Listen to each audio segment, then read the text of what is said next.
Eco কেম্পলৈ আহিছিলোঁ আজি 2 বছৰমানৰ পাছত আহিছোঁ ইয়াতে। মোৰ ছাৰ শিক্ষাগুৰু আমাৰ অধিকান্ত ছাৰ আছে। এডিট কৰিম নহয়। মই ভাল পোৱা ষ্টুডেণ্ট এজন মই আজি লগ পালো। ধুনীয়াকে ল'ৰা ছোৱালীক তুমিও পঢ়াবা। হয়, ছাৰে আমাক পঢ়ুৱাইছিলে এম ই স্কুলত, হাইস্কুলত, আৰু আজি ছাৰৰ ঘৰৰ ওচৰতে শিক্ষকতা কৰিবলৈ পালোঁ। আই লাভ হিম। মোৰ প্ৰথম গৰাকী ছ'চিয়েল ষ্টাডিত লেটাৰ পোৱা শ্ৰেণী। মই পঢ়োৱা ল'ৰাবিলাক বহুত ওপৰত গৈছে।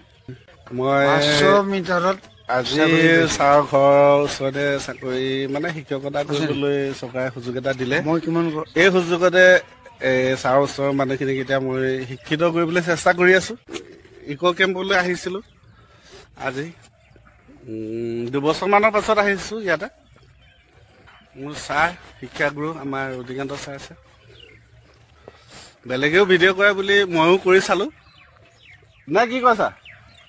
বেলেগেও ফেচবুকত ভিডিঅ' দিয়ে বুলি ময়ো ভিডিঅ' এটা দিবলৈ বুলি ভিডিঅ' এটা কৰিলোঁ। এই আমাৰ ছাৰ, মোৰ ছাৰ শিক্ষাগুৰু, হাইস্কুল এম ই স্কুলত এখেতে আমাক শিক্ষা দিয়াৰ কাৰণে আজি কিবা এটা সংস্থাপন লাভ কৰিলোঁ।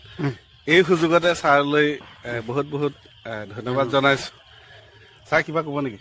মই কি ক'লে ছাত্ৰলৈ কিবা এটা কওক। পিছফালে মোৰ বন্ধু লীলা আছে। মই পঢ়োৱা ল'ৰাবিলাক বহুত ওপৰত গৈছে। কথা ইমানে। আপোনাৰ ছাত্ৰ হিচাপে আপোনাৰ ঘৰৰ ওচৰতে সংস্থাপন লাভ কৰিলে। আপুনি কিবা এটা কওক। হয়, কওক কিবা এটা। মোৰ প্ৰথম গৰাকী ছ'চিয়েল ষ্টাডিত লেটাৰ পোৱা শ্ৰেণী।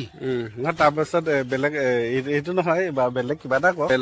বেলেগ কথাটো কওক। সেইটো ফেচবুকত দিলে নিদিবা তুমি। সেইটো নিদিওঁ, আপুনি কওক। তুমি এডিট কৰিবলৈ কওঁ। এডিট কৰিম নহয়। মই ভাল পোৱা ষ্টুডেণ্ট এজন মই আজি লগ পালো বহুত দিনৰ মূৰত।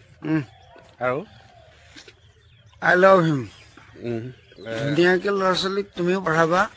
হয়, ছাৰে আমাক পঢ়ুৱাইছিলে এম ই স্কুলত, হাইস্কুলত, আৰু আজি ছাৰৰ ঘৰৰ ওচৰতে শিক্ষকতা কৰিবলৈ পালোঁ। এইটো কি বুলি কয়, কপালৰে দুখ নে ভগৱানে সুযোগে মিলাই দিলে নেজানো আৰু। মই মানি লৈছো তুমি যে পাৰিলা।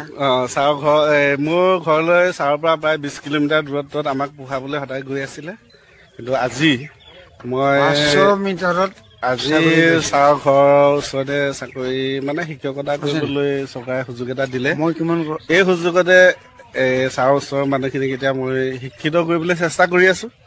আগতে ছাৰহঁতে আমাক চেষ্টা কৰি আমাক শিক্ষিত মানে কৰি তুলিলে। সঁচা অৰ্থত শিক্ষিত হ'লো নাই সেইটো মই নাজানো বাৰু।